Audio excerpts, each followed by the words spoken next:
میری ماں اور بہنیں، اگر یہ جملہ ذہن میں رکھ لو تو یہ چند کوڑے کی نوکریاں اور آزادی کے نام پر یہ چیخنے والے بہروپیے جو ٹی وی چینلوں میں بیٹھ کر تمہاری آزادی کا نعرہ بلند کرتے ہیں، ان کے منہ پہ تماچا رسید کرو گے تم۔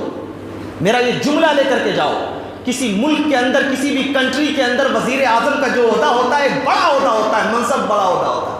اس لیڈیز نے پارلیمنٹ میں جب آخری خطبہ دیا تو اس نے کہا کہ میں یہ جانتی ہوں کہ اس ملک کو میری ضرورت ہے، میں یہ جانتی ہوں کہ ملک کو تباہی سے اٹھا کر کے میں نے بلندی کے شیخر پہ لایا ہے، میں یہ جانتی ہوں کہ عوام اور پبلک کی توقع اور امیدیں ہماری طرف ٹکی ہوئی ہیں، میں یہ جانتی ہوں کہ بہت سارے لوگ حسرت بھری نظروں سے اس ملک کے بہتر مستقبل کی آس ہم سے لگائے ہوئے ہیں، لیکن میں نے یہ محسوس کیا کہ سیاست میں رہتے ہوئے میرے اندر کی ممتا کہیں مر رہی ہے اور میں اپنے بچے کے ساتھ نا انصاف نہیں کر پا رہی ہوں، اس لیے میں سیاست سے اس پالیٹکس کو ہمیشہ کے لیے خیر بات کرتی ہوں۔ اعوذ باللہ من الشیطان الرجیم، بسم اللہ الرحمن الرحیم۔ وَمَن يَقْنُتُ مِنكُنَّ لِلَّهِ وَرَسُولِهِ وَتَعْمَلْ صَالِحًا نُؤْتِهَا أَجْرَهَا مَرَّتَيْنِ وَأَعْتَدْنَا لَهَا رِزْقًا كَرِيمًا۔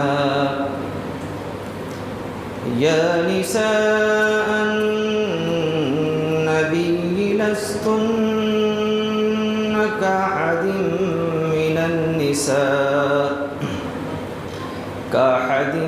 مِّنَ النِّسَاءِ إِنِ اتَّقَيْتُنَّ فَلَا تَخْضَعْنَ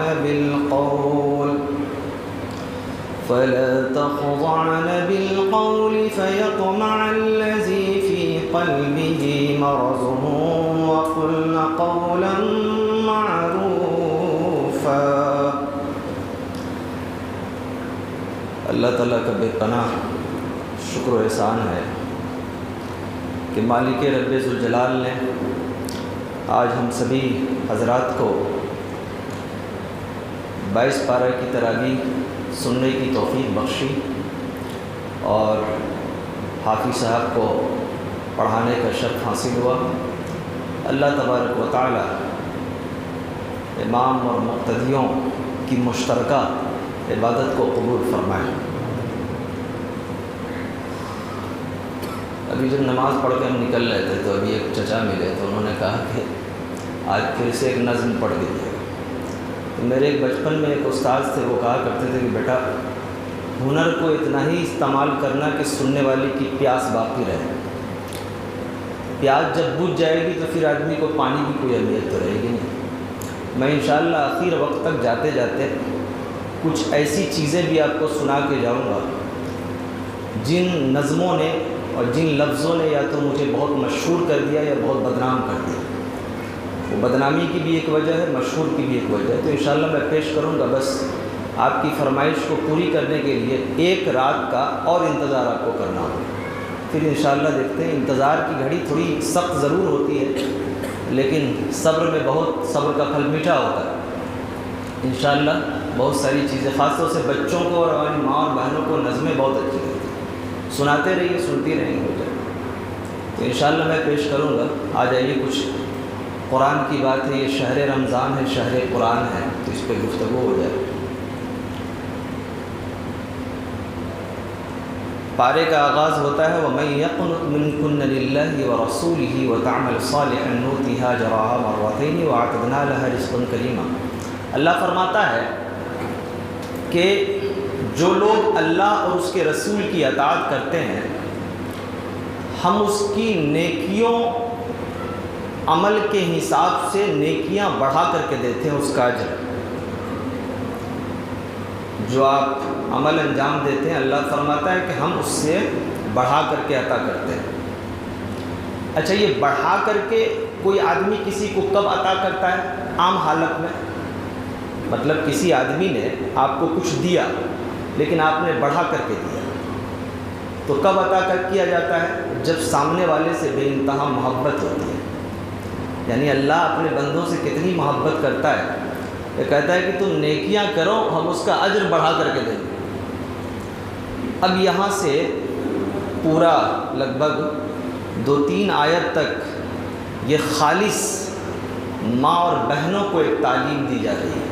بہت غور سے سنیے گا، چونکہ میں کوشش کرتا ہوں کہ جہاں پر سماجی اور معاشرتی مسائل کی بات ہو وہاں پہ کچھ آپ کو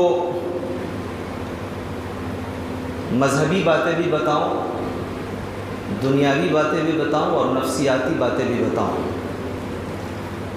تاکہ آپ کو یہ سمجھ میں آئے کہ ہمارا کلام جس قرآن کو اللہ تبارک و تعالیٰ نے آپ کو عطا کیا ہے اس امت کو، وہ کتنا بڑا کلام ہے اور کتنی بڑی کتاب ہے. تو میں انشاءاللہ اس پر گفتگو کرتا ہوں، اور خاص طور سے جو ذمہ دار حضرات ہیں اور ماں بہنیں خاص طور سے اس کو بہت غور سے اس لیے سنیں کہ ان کے لیے اللہ تبارک و تعالیٰ نے کچھ ذمہ داریاں رکھی ہیں کہ اگر وہ گھر میں رہتی ہیں تو ان کو کیا کیا کرنا ہے، کس طریقے سے رہنا ہے. آپ عام آدمی کی حیثیت سے اگر پڑھیے اور خاص طور سے اگر زندگی کا ایک لمبا تجربہ آپ کا گزرا ہو یا آپ نے سائیکالوجی کو پڑھا ہو بہت محنت سے مشقت سے، تب آپ کو یہ محسوس ہوگا کہ قرآن کن کن باریک اور معمولی چیزوں کی طرف آپ کی توجہ مبذول کراتا ہے. حیرت ہوتی ہے پڑھ کر کے، اور تب یہ دل تسلیم کرتا ہے کہ واقعی یہ رب کا کلام ہے. اور اس آیت کو سننے سے پہلے یہ بھی ذہن میں رکھیے کہ یہ بات جو اب کہی جا رہی ہے یہ کسی عام آدمی کی یا کسی مفکر کی یا کسی فلسفر کی بات نہیں ہے، بلکہ یہ اس کی بات ہے جس نے آپ کو پیدا کیا. پیدا کرنے والا جو خالق ہوتا ہے وہ مخلوق کی ایک ایک رگوں سے جتنی اچھی طرح واقف ہوگا دوسرا نہیں ہوگا. جیسے یہ بلڈنگ تعمیر ہوئی، یہ بلڈنگ بن گئی ہے، ہم دیکھ رہے ہیں کہ اس میں پیلر اچھے لگے ہوئے ہیں، لائٹ وغیرہ ساؤنڈ وغیرہ سب کا انتظام ہے، ساری چیزیں ہیں. لیکن ایک عام آدمی کو اگر یہاں پہ لے کر کے گھما کے آئیے تو یہ کہے گا واو کتنا بیوٹیفل ہے، بہت خوبصورت ہے. لیکن اس میں کمی وہی بتا سکتا ہے جو انجینئر ہوگا، ہے نا. اسی لیے انجینئر کی جو آنکھیں ہوتی ہیں اس نے پڑھائی کر کے آیا نا، دیکھا ہے کہ بلڈنگ بنتی کیسے ہے. اسی طریقے سے جس رب نے پیدا کیا ہے وہ جب کسی بات کو بتا رہا ہے تو اس کا مطلب یہ ہے کہ اس کو نارمل یا ایزی وے میں لینے کا نہیں ہے، بہت ہارڈلی لینے کا ہے. اور یہ بات کبھی کبھی جب آسانی سے، میں تو ایک بات اور کہوں کہ زندگی بیت جانے کے بعد، لمبا عرصہ بیتنے کے بعد جن لوگوں کو پڑھ کر کے ہم لوگ امپریس ہوتے ہیں نا، باہر کے لوگوں کی کتابیں، ان کی باتیں، پوری زندگی بیتنے کے بعد ان کی چند باتیں حکمتوں کی ہوتی ہیں جس کو لے کر کے ہم ڈھونڈتے رہتے ہیں کہ فلانے صاحب نے یہ کہا، فلانے صاحب نے یہ کہا. لیکن اس کے اندر اتنی علم و حکمت کی باتیں ہیں کہ آپ سوچتے جاؤ، پڑھتے جاؤ، اور لگتا ہے جیسے فکر کا جو یہ دھارا چل پڑا ہے، لہریں چل پڑی ہیں، اس کا کوئی اختتام نہیں ہو رہا کہ کہاں پہ ختم ہوگا. اتنی شیخیں اور اتنی راہیں نکلتی ہیں. اب دیکھیے اتنی باتیں تمہیدی طور پہ آپ نے سمجھ لی. اب قرآن کی اس آیت کو سنیے تو پھر اس کی ترجمہ اور اس کی بات کریں، انشاءاللہ آپ کو لطف آئے گا. یا نساء النبی لستن کاحد من النساء ان اتقیتن فلا تخضعن بالقول فیطمع الذی فی قلبه مرض وقلن قولا معروفا. یہ نبی کو کہا جا رہا ہے آپ اپنی عورتوں سے کہہ دیجئے. اس سے مراد نبی کریم صلی اللہ علیہ وسلم کی صرف بیویاں نہیں ہیں، بیٹیاں نہیں. آگے چل کر کے قرآن کی ایک اور آیت آئے گی جہاں پر اللہ تبارک و تعالیٰ نے باضابطہ طور پر بیوی کا، بیٹی کا اور عام عورتوں کا ذکر کیا.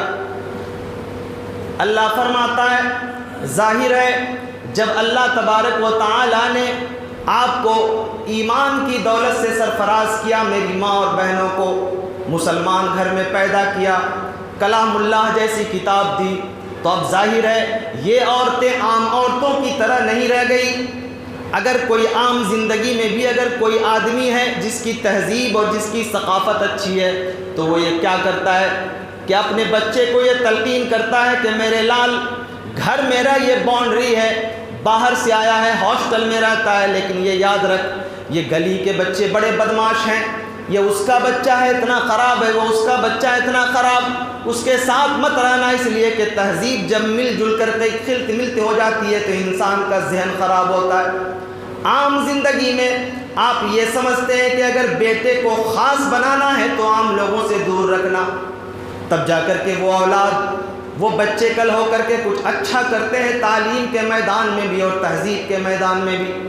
اللہ فرماتا ہے کہ تمہیں ایمان کی دولت ملی، مسلمان گھر میں پیدا ہوئے، اللہ تبارک و تعالیٰ نے جب اتنا مقام بلند کیا ہے تو تم عام عورت نہیں رہ گئی کہ جیسے چاہو بولو، جیسے چاہے بات کرو، جیسے چاہے نکلو۔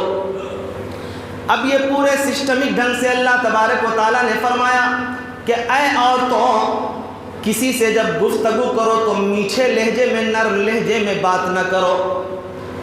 اب اگر اتفاق سے کسی آدمی کے گھر کوئی مہمان آ گیا، فرینڈ آ گئے، تھوڑی دیر کے لیے مان لیجئے، اور اس نے بیوی کو باضابطہ طور پہ کوئی تلقین نہ کی، بیٹھا ہوا ہے، اچانک سے اندر سے آواز لگاتی ہے، اور خاص طور سے جب ایسے موقع پر جب پتہ چلے کہ میرا شوہر کا دوست بیٹھا ہوا ہے تو عورتیں اور بھی زیادہ بنا کر کے بولتی ہیں۔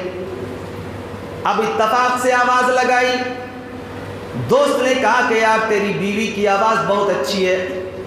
اب وہ دوست چلا گیا ہے، کل ہو کر کے جب بیوی سے ملاقات ہوئی، دوست کے جانے کے بعد کہنے لگا کہ ظالم، تجھے بولنے ہی کی ضرورت تھی تو کیا ابھی بولنا تھا؟ تو نے دروازے پہ دستک دے دی ہوتی۔ بولا کیا ہو گیا؟ بولا میرا دوست ایسا ایسا بول رہا تھا۔ تو اندر سے تو بڑی خوش ہوتی ہے، چلو میری تعریف ہوئی۔ پھر اس کے بعد بولتی ارے بیوقوف کہیں کہ وہ جو بول رہا تھا تو وہ ایسا ہے، فلانا ہے، یہ وہ ہے۔ تو کیسے بولتی معلوم ہے؟ جو بول رہی، تم کو آواز لگانی نہیں نہ چاہیے، دستک دینی، کیا بولیں گے؟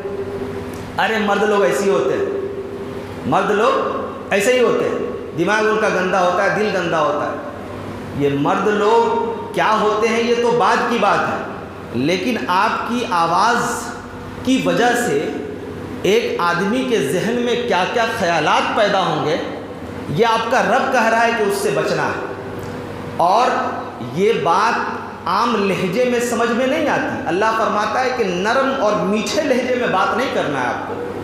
تو کیا گرم لہجے میں بات کرنا ہے؟ نہیں، گرم لہجے میں بھی بات نہیں کرنا ہے۔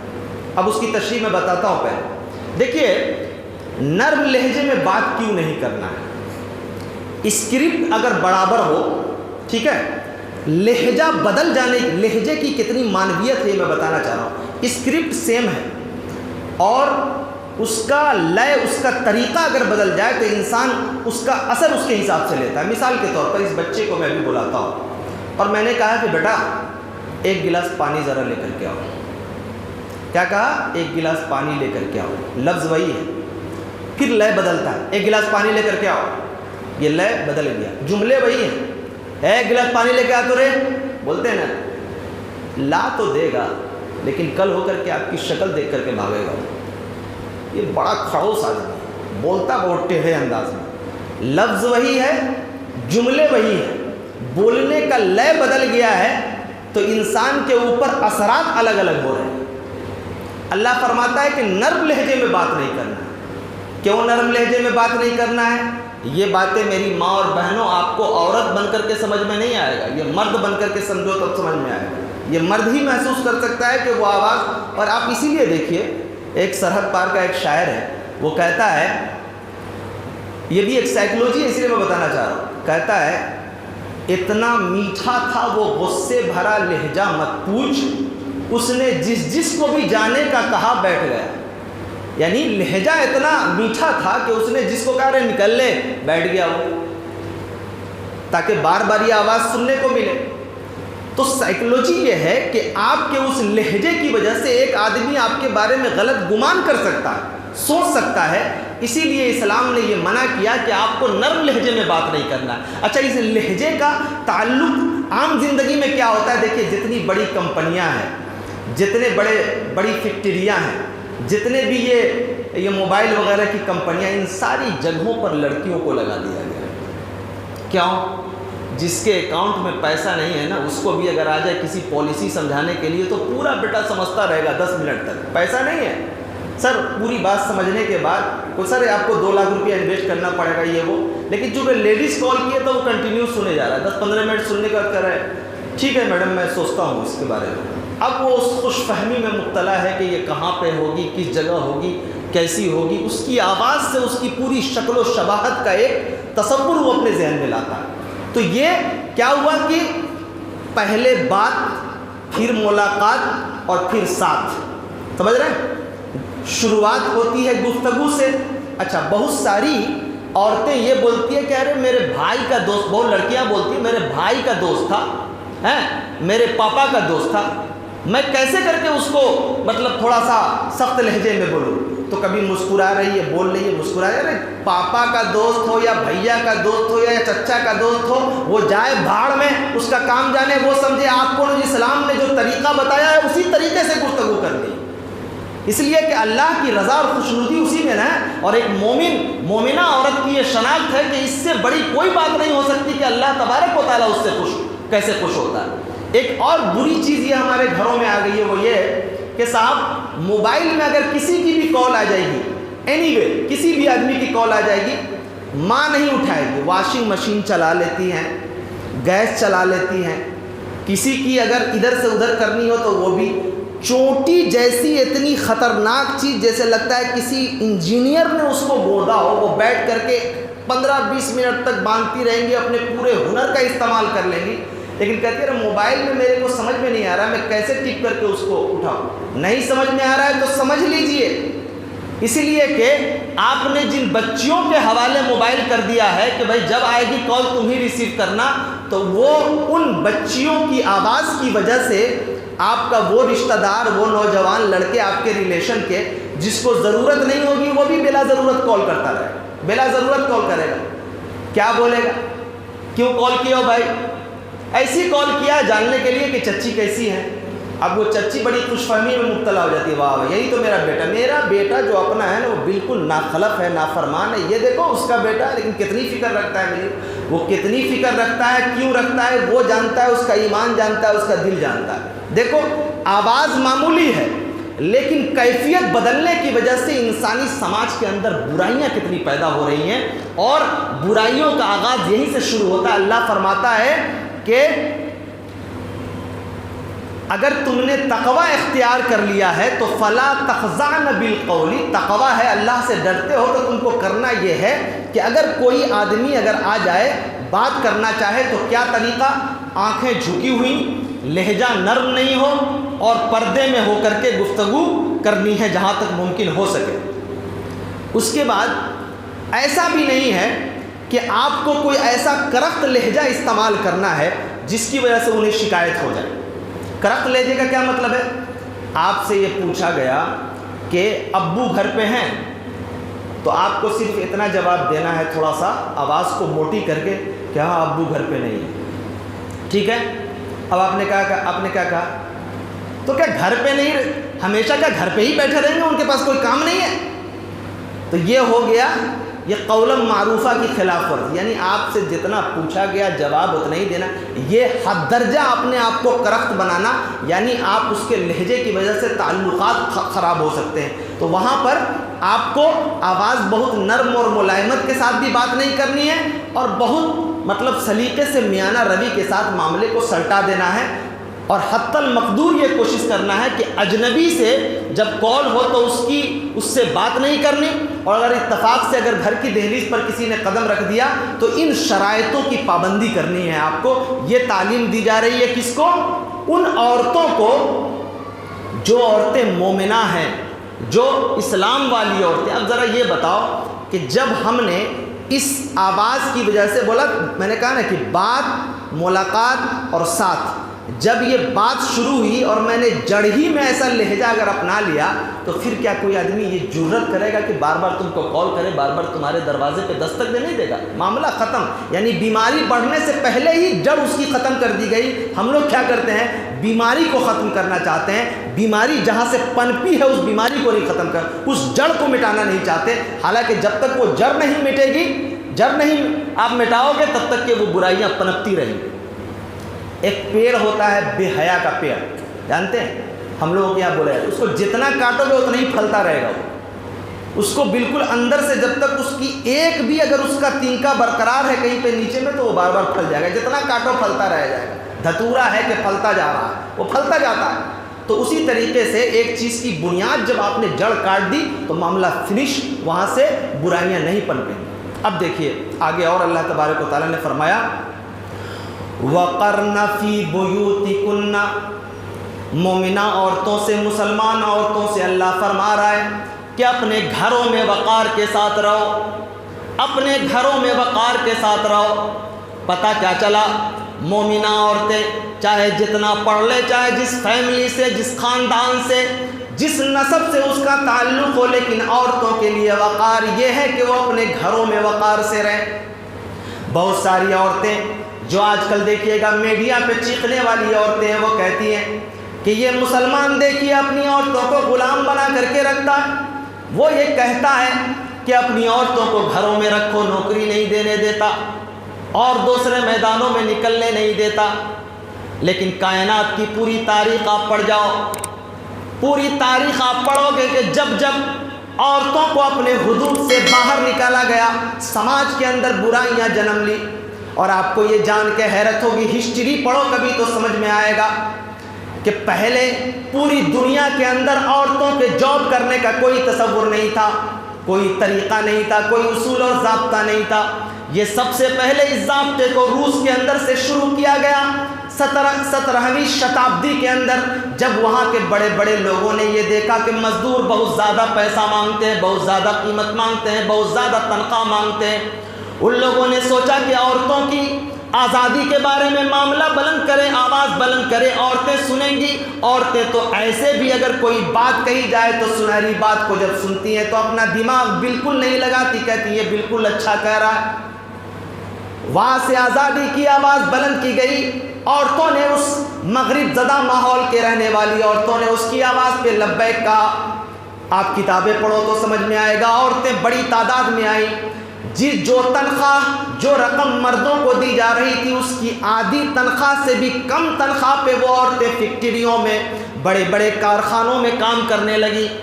جب کام کرنے لگی تو ہوا یہ کہ تنخواہ کم، محنت زیادہ، پیٹ صحیح سے پل نہیں رہا، بچے انتظار کر رہے ہیں، ماں کی ممتا کے لیے ترس رہے ہیں، لیکن ماں تو کام کر رہی ہے۔ پھر کیا ہوا کہ مردوں نے جب یہ دیکھا کہ ہماری عورتیں کام کرنے لگی تو مردوں نے اپنے کام سے اپنے دامن کو چرانا شروع کر دیا۔ مردوں نے کارخانوں میں جانا کم کر دیا، مردوں نے بڑی بڑی فیکٹریوں میں جانا کم کر دیا۔ نتیجہ یہ ہوا کہ مردوں نے گھر پکڑ لیا اور عورتوں نے اپنی نوکری تلاش کرنا شروع کر دی۔ اور پھر یہ ہوا کہ مرد گھر میں بیٹھا ہوا ہے، عورتیں کما رہی ہیں، مردوں نے گجیری، چریسی اور شراب وغیرہ کی لت لگ گئی۔ عورت تو عورت ہے، نازک بدن ہوتی ہے۔ جب عورتوں نے یہ دیکھا کہ مرد گھر میں بیٹھا ہوا ہے اور ہم نوکری کر رہے ہیں، نکلے تھے آزادی کے نام پر، لیکن اب بربادی کا راستہ شروع ہے۔ دن بھر کی تھکی ماندی جب گھر واپس لوٹتی، بچے چیختے، شوہر کا الگ تقاضا ہوتا، عورت کئی سمتوں میں، ٹکڑوں میں بٹ کر کے رہ جاتی۔ بالآخر یہ ہوا، تاریخ کی سچائیاں بتا رہا ہوں، ہوا یہ کہ وہاں کی عورتوں نے، جن عورتوں کو اپنے گھروں میں سکون سے، آرام سے، اطمینان سے رہنا چاہیے، ایک وقت ایسا آیا کہ روس کی عورتوں نے اپنے نسوں کے اندر انجیکشن لینا شروع کر دیا اس تھکاوٹ کو، اس ٹینشن کو دور کرنے کے لیے، اور بڑی تعداد میں عورتوں کو مردوں نے اپنے گھروں سے باہر نکال دیا۔ لوگ دیکھتے تھے کہ فقیروں کی طرح عورتیں نشے کی حالت میں فٹ پاتھ پہ گری پڑی ہوئی رہتی تھی۔ اللہ اکبر، تاریخ پڑھو تو سمجھ میں آئے گا۔ یہ پالش ہے، یہ پالش ہے۔ ڈائریکٹ حملہ کریں گے تو ہم سمجھ جائیں گے نا کہ یہ تلوار لے کر کے حملہ کر رہا ہے، یہ آپ کو انڈائریکٹ گھیر رہا ہے آزادی کے نام پر۔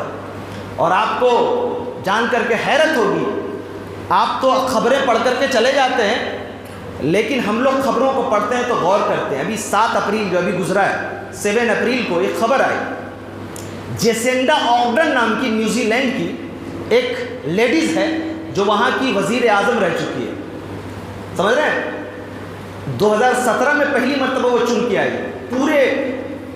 پوری دنیا کی سیاست میں بے نظیر بھٹو کے بعد وہ سیکنڈ لیڈیز ہے جس نے وزیر اعظم رہتے ہوئے ایک بچے کو جنم دیا، اور وزیر اعظم کی کرسی پر جس نے سیاست کی گلیوں کے چکر کاٹے ہیں اور وقار اور عظمت کی بلندیاں دیکھی ہے، کیا کسی ملک کے لیے اس سے بڑا کوئی عہدہ ہو سکتا ہے؟ وزیر اعظم کا عہدہ پاورفل ہوتا ہے، اس کورونا والے معاملے میں اس لیڈیز نے جتنے اچھے طریقے سے اپنے ملک کو ہینڈل کیا، پوری دنیا کے اندر، سنیکت راشٹر کے اندر، اقوام متحدہ میں اس عورت کی پذیرائی ہوئی کہ کیا عورت ہے، کتنے خوبصورت طریقے سے اس نے پورے مہاماری کے بیچ میں، اس پوری تباہی کے بیچ میں پورا مینجمنٹ اس کا دیکھ کر کے دنیا حیران تھی۔ اتنے بڑے عہدے پر پہنچ، 2 مرتبہ وزیر اعظم رہی ہے، اس نے بالآخر سیاست سے، پالیٹکس سے استعفیٰ دے دیا۔ ابھی 7 اپریل کی خبر آئی، اور اس کے دشمنوں نے، اس کے جو مخالفین تھے، ان لوگوں نے کہنا شروع کیا کہ یہ اپنی پوزیشن کو کم ہوتا ہوا دیکھ کر کے پالیٹکس سے الگ ہو رہی ہے، لیکن یہ سچائی نہیں تھی۔ اس نے اپنے آخری خطاب میں، آخری لاسٹ اسپیچ جو اس نے دیا پارلیمنٹ کے اندر، ایک تاریخی جملہ کہا۔ میری ماں اور بہنیں، اگر یہ جملہ ذہن میں رکھ لو تو یہ چند کوڑے کی نوکریاں اور آزادی کے نام پر یہ چیخنے والے بہروپیے جو ٹی وی چینلوں میں بیٹھ کر تمہاری آزادی کا نعرہ بلند کرتے ہیں، ان کے منہ پہ تماچا رسید کرو گے تم۔ میرا یہ جملہ لے کر کے جاؤ۔ کسی ملک کے اندر، کسی بھی کنٹری کے اندر وزیر اعظم کا جو عہدہ ہوتا ہے، ایک بڑا عہدہ ہوتا ہے، منصب بڑا عہدہ ہوتا ہے۔ اس لیڈیز نے پارلیمنٹ میں جب آخری خطبہ دیا تو اس نے کہا کہ میں یہ جانتی ہوں کہ اس ملک کو میری ضرورت ہے، میں یہ جانتی ہوں کہ ملک کو تباہی سے اٹھا کر کے میں نے بلندی کے شیخر پہ لایا ہے، میں یہ جانتی ہوں کہ عوام اور پبلک کی توقع اور امیدیں ہماری طرف ٹکی ہوئی ہیں، میں یہ جانتی ہوں کہ بہت سارے لوگ حسرت بھری نظروں سے اس ملک کے بہتر مستقبل کی آس ہم سے لگائے ہوئے ہیں، لیکن میں نے یہ محسوس کیا کہ سیاست میں رہتے ہوئے میرے اندر کی ممتا کہیں مر رہی ہے، اور میں اپنے بچے کے ساتھ انصاف نہیں کر پا رہی ہوں، اس لیے میں سیاست سے، اس پالیٹکس کو ہمیشہ کے لیے خیر بات کہتی ہوں۔ کیا ہے یہ؟ پڑھو خبریں تو سمجھ میں آئے گا۔ اتنی بڑی خبر آئی اور آرام سے نکل گئی، میڈیا نے دکھایا نہیں اس کو، اس لیے دکھائیں گے تو ان کا معاملہ گڑبڑ ہوگا نا۔ ایک خبر آئی، معمولی چلی گئی۔ چھوٹی چھوٹی خبروں کو لے کر کے بیٹھ کے دن بھر ڈیبیٹ کرتے ہیں، یہ دیکھو پردہ ہے، یہ دیکھو برقع ہے، یہ دیکھو طلاق ہے، یہ کر دیا وہ کر دیا، جیسے سارے جہاں کا درد ہمارے جگر میں ہے۔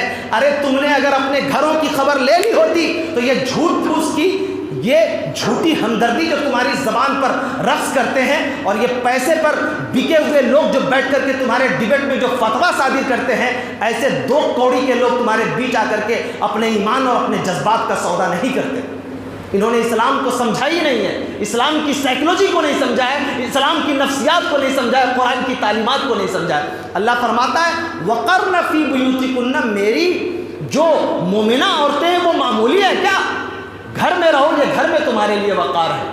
اسی لیے کسی صاحب نے کہا، شاید برنارڈ شاہ یا شیکسپیئر نے کہا تھا کہ تم مجھے ایک بہترین ماں دو، میں تمہیں ایک بہترین سماج دیتا ہوں۔ کیا ہے یہ ایک جملہ نہیں ہے، بلکہ مجھے لگتا ہے کہ اس نے بہت غور سے قرآن کو پڑھا ہوگا، اور یہ بڑے لوگ سب کچھ پڑھے ہوئے ہوتے ہیں، ایسا نہیں کہ صرف نہیں پڑھے ہوتے تب جا کے کھوپڑی آتی ہے ان کی۔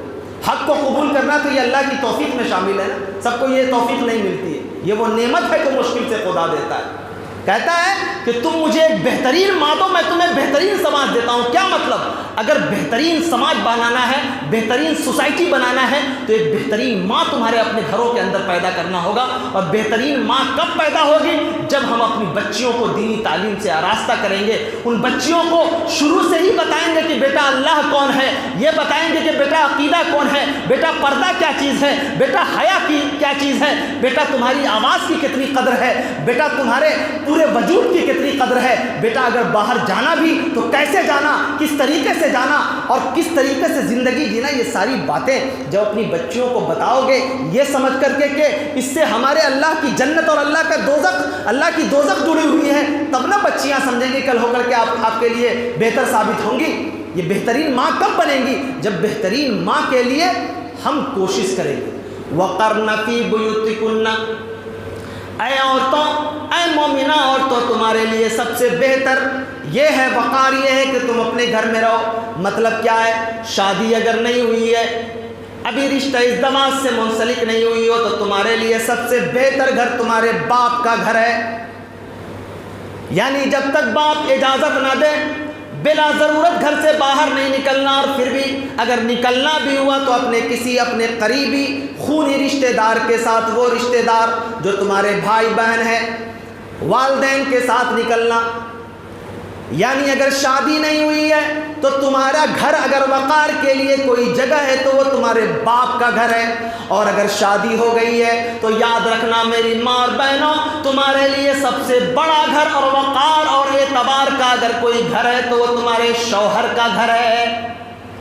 وہ روٹ کے کبھی سہیلی کے یہاں جانا، وہ روٹ کے کبھی اس کے یہاں جانا، کبھی اس کے یہاں جانا، کبھی اس کے یہاں جانا، یہ سب بند کرو، اس لیے کہ جب تم گھروں سے باہر نکلو گی تو دنیا تمہارے جذبات، تمہارے احساسات بظاہر تو تمہارے ساتھ ہمدردی کرے گی، لیکن تمہارے اس فیلنگ، تمہارے اس ایموشن کا ناجائز استعمال کرے گی دنیا۔ اگر اس کو سمجھنا ہے تو جا کر کے دنیا کا نظارہ دیکھو تو سمجھ میں آئے گا کہ تمہارے اس ایموشن کا بلیک میل کتنا کیا جاتا ہے۔ اگر کہوں تو بات لمبی ہو جائے، ایسے ایسے واقعات ہیں کہ آنکھوں سے آنسو نہیں خون نکل پڑے کہ جب ماں اور بہنوں نے اپنے باپ اور اپنے شوہر کے گھر کو ٹھکرایا ہے، دنیا نے ذلتوں پہ اس کو رکھا ہے۔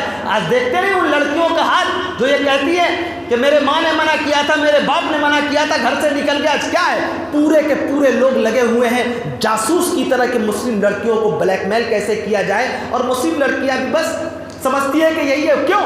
اچھی تربیت آپ نے نہیں دی ہے نا۔ آپ نے اسے بتایا ہوتا کہ بیٹا جان چلی جائے لیکن آن نہ جائے، اس لیے کہ اس آن کو پوسنے میں، پالنے میں، اس کو بڑھانے میں تیرے باپ نے اپنے جسم کا پورا خون نچوڑ کر کے حوالے کر دیا، جسم کا خون جلایا ہے۔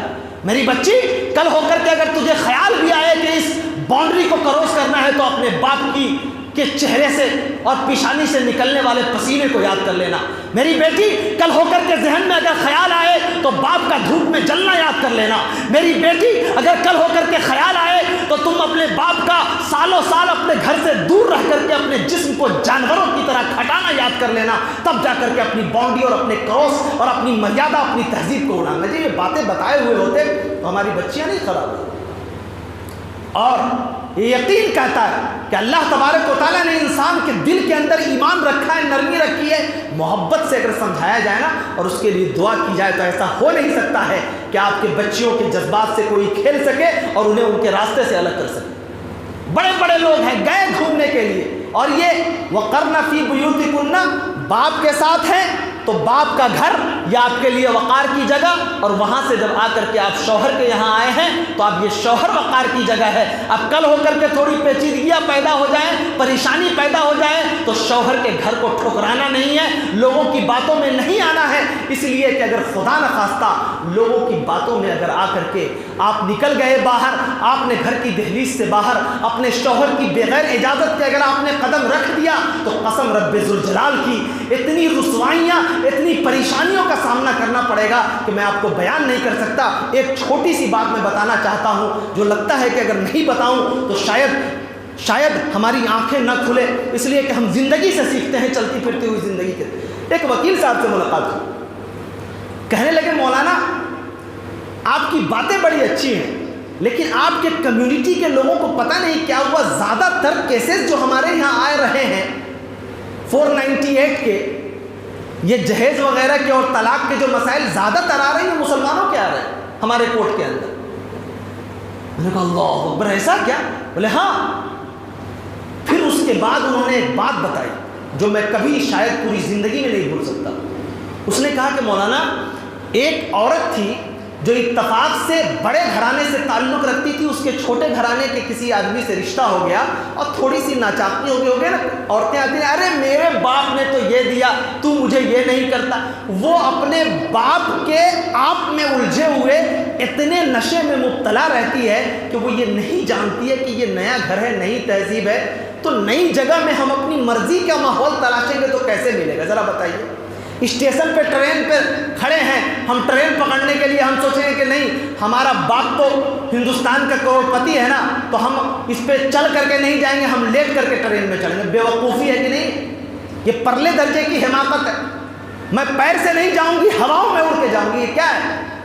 کہنے لگے کہ صاحب ایک معمولی گھرانے میں اس لڑکی کا رشتہ ہو گیا، اب وہ دونوں میں ناچاقی ہو گئی، اس کے ماں باپ نے کہا کہ اس کی یہ اوقات، 2 کوڑی کا آدمی میری بیٹی پر یہ کرتا ہے اور ایسی ایسی باتیں بولتا ہے، میرے بیٹی پر اس نے ہاتھ اٹھا دیا۔ اب وہ بیچارہ آ گیا طیش میں، لڑکی بھی ایک پورے ماحول سے آئی ہوئی تھی. اس نے سوچا کہ ارے میرا باپ اور میرا بھائی تو اینٹ سے اینٹ بجا دے گا. میرے دوستوں، میری ماں اور بہنوں، زندگی کے اس بھیڑ میں شادی ہونے کے بعد چاہے وہ باپ ہو یا بھائی ہو یا دنیا کا کتنا بڑا شوہر کے علاوہ قیمتی رشتہ دار ہو، ایک دن، 2 دن، ہفتہ، مہینہ، عشرہ کے بعد وہ تھک جائے گا اور زندگی کے اس مزدھار میں آپ کو اکیلا چھوڑ دے گا اور آپ ترستی رہیں گی، بھٹکتی رہیں گی. اس وکیل نے بتایا کہ مولانا شروع میں تو وہ لوگ بہت ایموشن کے ساتھ آتے رہے، میں یہ کر دوں گا، میں وہ کر دوں گا، فلاں کر دوں گا، اور میں نے بھی کیا کیا کہ میرا تو کام ہے کمانا. اسی لیے تو کہا تھا اکبر الہ آبادی نے کہ پیدا ہوا وکیل تو شیطان نے کہا لو آج میں بھی صاحب اولاد ہو گیا. تو اسی لیے تو کہا تھا کہ ہمارا تو کام چل رہا ہے، ہماری دکان چل رہی ہے نا. میں نے سوچا اچھا ہے آنے دو.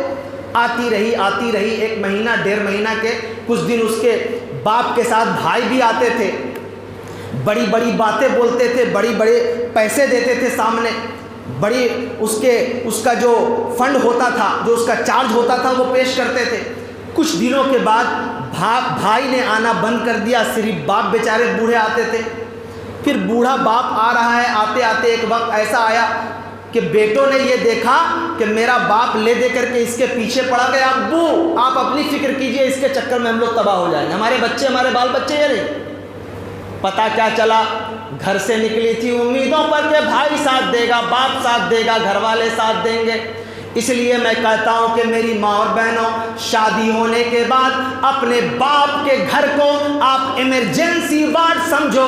یعنی اگر کوئی راستہ نہ بچے، صبر اور ہمت کی ساری راہیں بند ہو جائیں، تب اس ایمرجنسی وارڈ کا رخ کرو، ورنہ مت کرو. جان پہ بنائے تب، ورنہ جتنی بھی ہو سکے مصیبت ہو، پریشانی ہو، جھیل کر اپنے شوہر کے گھر کو پکڑے رہو، برباد ہونے سے بچ جاؤ گی. کہنے لگے کہ کل ہو کر کے اس کے بھائی نے بھی ساتھ چھوڑ دیا، باپ نے بھی ساتھ چھوڑ دیا. اب وہ عورت اکیلے آنے لگی.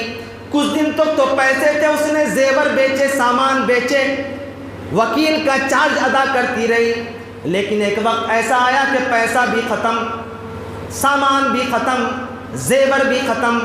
اب آنے لگی کہ وکیل صاحب کیا ہوگا. اور آپ کو جانتے ہیں کہ ہندوستان کی عدالتوں میں تاریخ صرف ملتی ہے، تاریخ کے علاوہ کچھ نہیں. یہ پوری دنیا کے اندر واحد ایسی عدالت ہے جہاں پہ بیٹے نے اگر کوئی مقدمہ کیا ہے تو پوتا، اس کے بعد جو پوتا ہوگا نا، اس وقت تک انصاف نہیں آتا، نسلیں بوڑھی ہو جاتی ہیں، انصاف نہیں مل پاتا. انصاف کی امید عدالت سے نہ رکھنا. اس دور میں قاتل کی سزا کوئی نہیں. دوڑتی رہی، کچھ لمحہ بیت گیا، پیسے بھی ختم، زیور بھی ختم، ماں باپ بھی الگ، سب الگ. اکیلے کرے تو کیا کرے، آن کی بات ہے، شان کی بات ہے. بالآخر جب پیسے ختم ہو گئے تو لڑکی نے دیکھا کہ ایک مرتبہ وکیل نے اس کو عجیب و غریب نظروں سے دیکھا. کہنے لگا کہ میڈم اب تو سب کچھ ختم ہے اور ہم بغیر چارج کے کوئی کام نہیں کرتے. اسی لیے اکبر الہ آبادی نے کہا کہ شیطان نے کہا کہ صاحب اولاد ہو گئے. وہ تو مفاد پرست انسان ہے، اس کو پیسے سے مطلب ہے. جس کو پیسے سے محبت ہو جائے وہ انسانیت کیا جانتا ہے. 1 دن دیکھا، 2 دن دیکھا، عورت جھیپی، لیکن بات تھی آن کی. اس نے کہا کہ وکیل صاحب بولیے، میں آپ کی کیا خدمت کر سکتی ہوں، جو بھی ہو، لیکن اس کو میں مزہ چکھا کر کے رہوں گی.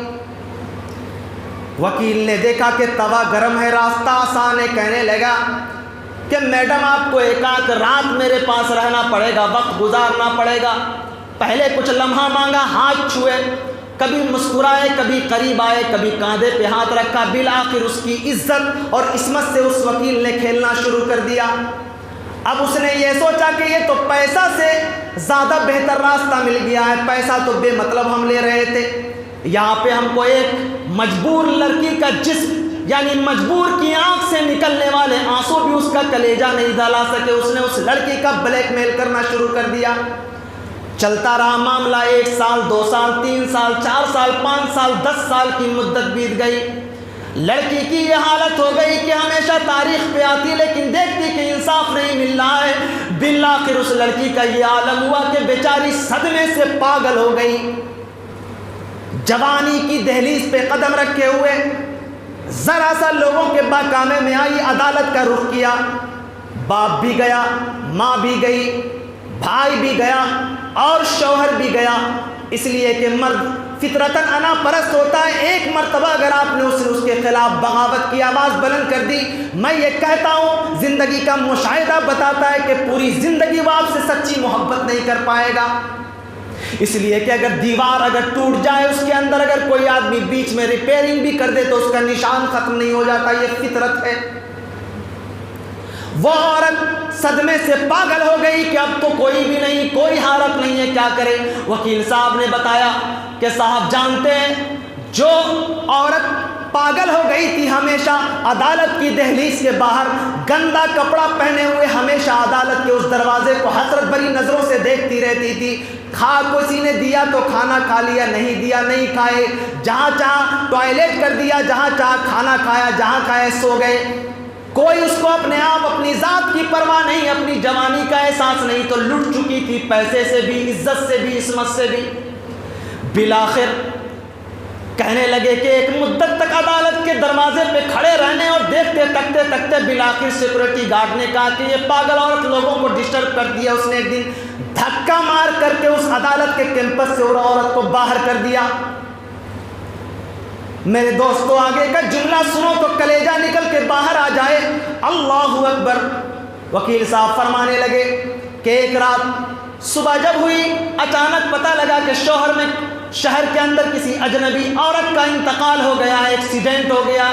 کہنے لگے رات کی تاریکی میں 1-2 بج رہا تھا، اتفاق سے وہ عالم جنون میں پتہ نہیں کیا کھائی تھی کیا پی تھی، بڑی سڑک تھی وہ پار کر رہی تھی، رات میں آنکھیں موٹ کے ٹرک کا جو ڈرائیور ہوتا آپ جانتے ہیں ہائی وے پہ کیسے چلاتا ہے، وہ عورت پاس کر رہی تھی، اس نے تیز رفتار گاڑی آتی ہے ٹرک اور وہ کچل کر کے اس عورت کو گزر جاتی ہے، وہ عورت وہیں پہ دم توڑ جاتی ہے۔ شروع کہاں سے ہوا، اختتام کہاں پہ ہوا؟ یہ زندگی کی سچائی ہے جو سمجھتے سمجھتے جب تک آپ سمجھتے ہیں تب تک آپ موت کی گود میں پہنچ جاتے ہیں اور زندگی کا یہ فلسفہ سمجھ میں نہیں آتا۔ قرآن کو پڑھا ہوتا تو قرآن یہ بتا چکا ہے، آج سے 1400 سال پہلے نبی کونین نے وہ ضابطہ بتا دیا، وَقَرْنَ فِي بُيُوتِكُنَّ، اے مومنہ عورتوں، اے مسلمان عورتوں، تمہارے لیے اگر کوئی جائے قرار، کوئی جگہ ہے تو وہ تمہارا اپنا گھر ہے، یعنی باپ کا گھر ہو، اپنے شوہر کا گھر۔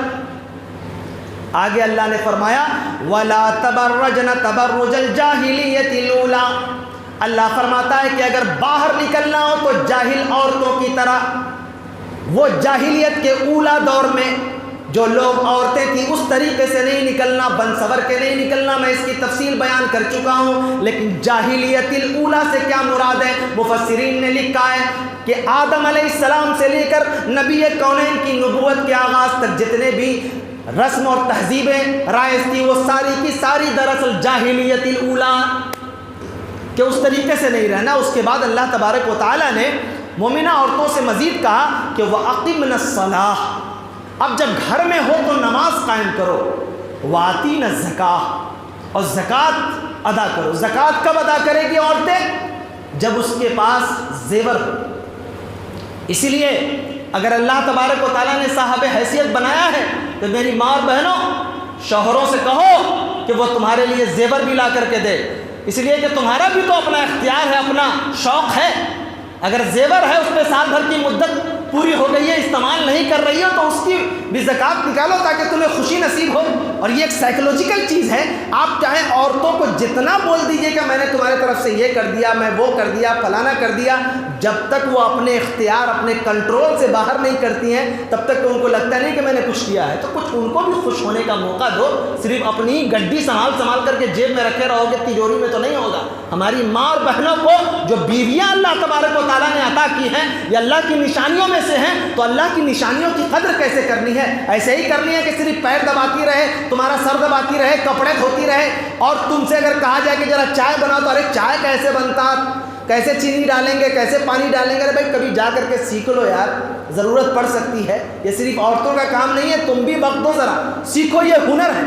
اور تحدیث نعمت کے طور پر میں یہ کہہ سکتا ہوں، یہ کہنے کے لیے کہ آپ دیکھ رہے ہیں، آپ سوچتے ہو کہ مولانا صرف بولے جا رہے ہیں، الحمدللہ میں کچن کا سارا کام جانتا ہوں، اور کچن کا جس کو روٹی بیلنے آ گیا نا وہ 50% سمجھو کچن سنبھال لیا، اور میں الحمدللہ وہ بھی بیل لیتا ہوں، بچپن سے کیا ہے نا، دیکھا ہے ان حالات کو، کرو گے تو سیکھ لو گے۔ کل ہو کر کے جب بیمار ہو جائے گی تو کیا کرو گے پتہ ہے؟ ہوٹل سے لا کر کے کھاؤ، ایک دن کھایا، 2 دن کھایا، 4 دن کھایا، 5 دن کھایا، 5ویں دن کہو گے میرے پیٹ میں درد ہو رہا ہے، الگ سے وہ بیمار، دوسرے یہ بیمار، اب تیسرے کہاں سے لے کر کے آئے صاحب؟ سیکھے رہو گے تو بنا کے دو گے، بیوی کو بھی خوشی ہوگی۔ اللہ فرماتا ہے وَآتِينَ الزَّكَاةَ، گھر میں رہو میری ماں اور بہنوں تو نماز کے ساتھ ساتھ زکوٰۃ بھی ادا کرو، اور زکوٰۃ کا یہ اس کا حق ہے تو اسے اختیار دیجئے۔ اللہ نے نوازا ہے تو بیچاری کو زیور اوور دیجئے تاکہ وہ رکھے سنبھال کر کے۔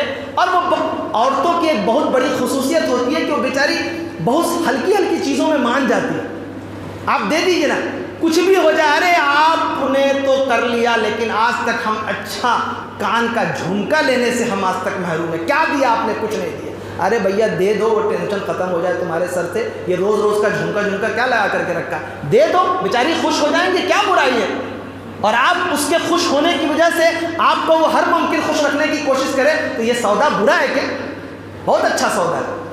تو کیا وَآتِينَ الزَّكَاةَ وَأَطِعْنَ اللَّهَ وَرَسُولَهُ، اللہ فرماتا ہے کہ میری ماں اور بہنوں مومنہ عورتوں گھر کے اندر اللہ اور اس کے رسول کی اطاعت کرو، اور کیا کرو؟ وَاذْكُرْنَ مَا يُتْلَى فِي بُيُوتِكُنَّ، اور جب گھر میں رہو تو قرآن کی تلاوت کرتی رہو، اللہ کا ذکر کرتی رہو۔ اب مجھے یہ بتائیے، یہ پورے سسٹمک ڈھنگ سے آواز کسی سے ملائمت سے بات نہیں کرنا، میانہ روی سے گفتگو کرنی، جاہل کی عورتوں کی طرح سے نہیں رہنا، پھر اپنے گھر میں قرار، ضرورت اگر ہو تو باہر جائے، وہ بھی سیکورٹی کے ساتھ اپنے آرام سے۔ بعض لوگ سمجھتے ہیں کہ اسلام نے کہا ہے گھر میں رہنا تو آؤٹ آف نیچر جانوروں کی طرح سوچتے ہیں گھر ہی میں پڑی رہے۔ ارے بھائی گھر میں بیٹھے رہنے کی وجہ سے 40 سال کے بعد دیکھو عورتوں کو کتنی بیماریاں لگ جاتی ہیں۔ تھوڑا حرکت برکت بھی ضروری ہے، سیکورٹی کے ساتھ کہیں جانا ہو، کبھی دکھاؤ کچھ چیزیں، سمجھاؤ بجھاؤ دنیا کو، وہ بھی بیچاری سمجھیں۔ اب اتنی بھی پابندیاں عائد نہیں کر دو کہ وہ انسانی مخلوق لگے ہی نہیں، ہوا پانی سے بھی اس کو باہر کر دو، اتنی پابندیاں اسلام نے نہیں کہی۔ تو آپ دیکھو کہ گھر میں رہنا، جاہلیت عورت کی طرح نہیں رہنا، نماز پڑھنا، زکوٰۃ دینا، اور پھر قرآن کی تلاوت کرتے رہنا۔ اب یہ بتائیے جب یہ ساری چیزیں ہوں گی تو وہ گھر جنت نشاں گھر ہوگا یا نہیں ہوگا؟ اس گھر میں اللہ کی رحمت آئے گی یا نہیں آئے گی؟ برکت آئے گی کہ نہیں آئے گی؟ بچے سیکھیں گے یا نہیں سیکھیں گے؟ بچیاں سیکھیں گی یا نہیں سیکھیں گی؟ ماں کو نماز پڑھتے ہوئے دیکھے گی، لوگوں کو، ضرورت مندوں کو عطا کرتے ہوئے دیکھے گی، تلاوت کرتے ہوئے دیکھے گی، تب نہ اچھا لگے گا۔ اب تو سب کے ہاتھ میں موبائل دیا، سب اپنا اپنا بزی ہے بھائی، اور جو من میں جو آ رہا ہے وہ سیریل دیکھ رہا ہے، وہ گیم دیکھ رہا ہے، وہ فلم دیکھ رہا ہے، وہ کامیڈی دیکھ رہا ہے، اسی یہی کام اور کچھ نہیں رہے گا۔ اللہ نے فرمایا کہ گھر جو مین تمہارا سینٹر پوائنٹ ہے، جہاں سے نسلیں بنتی ہیں، وہاں پر تم پہلے درست کرو اس سینٹر پوائنٹ کو، وہ تمہارے پوری زندگی کے تہذیبی معاملے کی راجدھانی ہے جس کو گھر کہا جاتا ہے۔ وہاں سے جو بل جتنے اچھے طریقے سے پاس کر دو گے، پوری زندگی میں وہ بل اچھے طریقے سے تم کو رول ریگولیشن کے اندر رکھے گا۔ باتیں یہ بہت اہم تھی جو زندگی کے امور و معاملات سے تعلق رکھتی تھی، مجھے لگا کہ بتانا چاہیے، میری ماں اور بہنوں کو موقع نہیں ملتا ہے، بیچاری بڑی مشکل سے، ہمارے یہاں تو چلیے اس کا انتظام بھی ہے، بعض لوگوں کے علاقے میں تو بھائی بالکل مسجد میں تو آنا کا مطلب وہ فتنہ، بارہ پوری دنیا گھماتے رہیں گے، کہیں فتنہ نہیں ہے، جلوس میں ہے، کودے پھاندے ہے نا، چلائے چیخے بیان کرے، قبر پہ جائے، مزار پہ جائے، کچھ بھی کرے، جو چاہے کرے، کوئی دقت نہیں، مسجد ہی میں آنے سے فتنہ ہو جاتا ہے۔ اللہ تبارک و تعالیٰ کا بہت بڑا شکر و احسان ہے کہ آپ نے عورتوں کے لیے انتظام کیا، ماں بہنوں کو بہت اچھی طریقے سے سننے کا موقع ملا۔ مجھے امید ہے اور اللہ کی ذات سے میں خصوصی اللہ تبارک و تعالیٰ کی بارگاہ میں یہ دعا کرتا ہوں کہ مولا کائنات میرے ایک ایک لفظ کو میری ماں بہنوں کے ذہنوں کے ساتھ ان کے دلوں کے تہوں میں اتار دے۔ الہ العالمین ہمیں عمل صالح کی توفیق بخش، اور اگر میں نے یہ باتیں دل سے کہی ہے تو پروردگار عالم مجھے بھی اس کا اجر عطا فرما۔ وآخر دعوانا ان الحمد للہ رب العالمین۔